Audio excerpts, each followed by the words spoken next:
జై శ్రీరామ్, జై శ్రీ వీరభేంద్ర స్వామికి జై.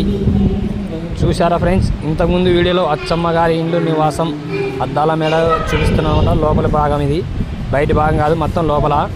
అసలు ఒక్కొక్క ప్లేస్ ఓ విధంగా ఉంది. అంటే అద్దాల మేడ అని అంటారు దీన్ని.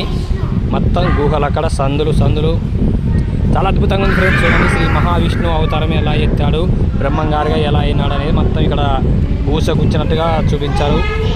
చూడండి, శ్రీ బ్రహ్మంగారి మొత్తం అద్దాల మేడ చూస్తుంటేనే అద్భుతంగా ఉంది. చూస్తున్నారు కదా అద్దాల మేడ అనేది. ఎందుకంటున్నా అంటే మొత్తం దీంట్లో అద్దాలతో చేశారన్నమాట.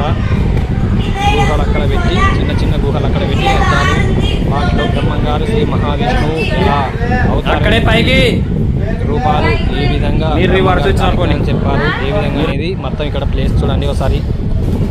మెట్లు అసలు ఈ చిన్నగా ఉందన్నమాట లోపల చూస్తే. కాకపోతే వాటిలోని ఇలా అద్దాలతో మర్చి చాలా అద్భుతంగా చెక్కారనమాట. అప్పట్లోనే అచ్చమ్మ గారు ఎలా కట్టించారో తెలియదు, కానీ చాలా అద్భుతంగా కట్టించారు. చూడండి ఒకసారి ఫ్రెండ్స్.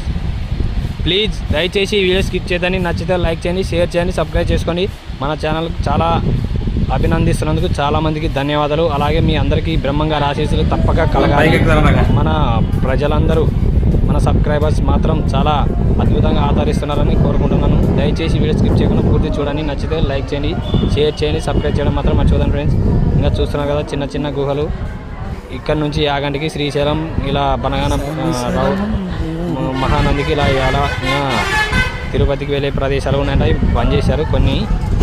చూడండి పైన అచ్చమ్మ గారి అద్దాల మేడ పైన ఇది. ఇంకా నెక్స్ట్ వీడియో ఇంకోటి చూపిస్తాను. అంటే మొత్తం ప్లేస్ అచ్చమ్మ గారి ఇల్లు చూస్తున్నారు కదా ఎంత అద్భుతంగా ఉంది. అచ్చమ్మ గారి నివాసం అది రోడ్ అనమాట, మెయిన్ రోడ్డు. ఇది వచ్చేసి పైన అచ్చమ్మ గారి ఇంటి పైన ఇది వచ్చేసి ప్లేసు.